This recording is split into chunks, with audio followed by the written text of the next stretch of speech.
بسم اللہ الرحمن الرحیم۔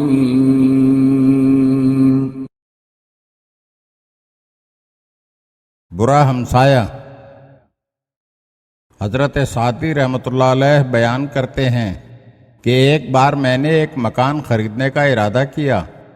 اس سلسلے میں بات چیت ہو رہی تھی کہ ایک یہودی مجھ سے ملا اور کہنے لگا کہ آپ وہ مکان ضرور خرید لیں۔ میں اسی محلے میں بلکہ اس مکان کے بالکل پاس والے مکان میں رہتا ہوں، اس میں کوئی عیب نہیں ہے۔ یہودی کی بات سن کر میں نے کہا، ہاں کوئی عیب نہیں سوائے اس عیب کے کہ تو اس کا ہمسایہ ہے۔ بات تو جس گھر کی کرتا ہے نہیں کچھ اس میں عیب، ہاں مگر ایک عیب یہ ہے اس کا ہمسایہ ہے تو۔ اس کی قیمت اور بڑھ جائے گی شاید تیرے بعد، جس کی تاریکی سوا ہوتی ہے وہ سایہ ہے تو۔ اس حکایت میں حضرت سعدی نے یہودی سے انتہائی کراہت ظاہر کی ہے، جو یقیناً ان کے مشاہدے اور تجربے پر مبنی ہے۔ انسانی نسل کی موجودہ تاریخ میں ہم یہ بات نمایاں طور پر دیکھتے ہیں کہ دنیا کے تمام دانشوروں نے اس قوم سے انتہائی نفرت ظاہر کی ہے۔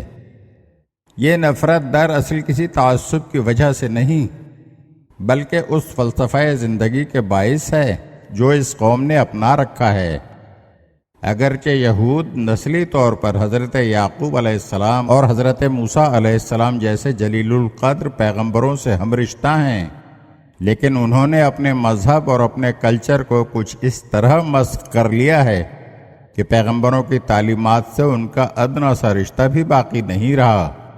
روپیہ ان کا دین و ایمان ہے، اور روپے سے ان کی محبت نے قریب قریب پوری دنیا کو جہنم کی بھٹی بنا دیا ہے۔ وہ کسی ہیلے اور کسی فریب کو برا نہیں جانتے اور نہ بڑی سے بڑی سفاکی سے خود کو روکتے ہیں۔ اگر آپ ہمارے چینل کی نئی ویڈیوز دیکھنا چاہتے ہیں تو ہمارے چینل کو سبسکرائب کریں اور گھنٹی کے بٹن کو دبائیے تاکہ ہر آنے والی ویڈیو آپ کو جلد موصول ہو سکے۔ اور ہاں، لائک اور شیئر ضرور کیجیے اور اپنے قیمتی کمنٹ سے ہمیں آگاہ کیجیے۔ شکریہ۔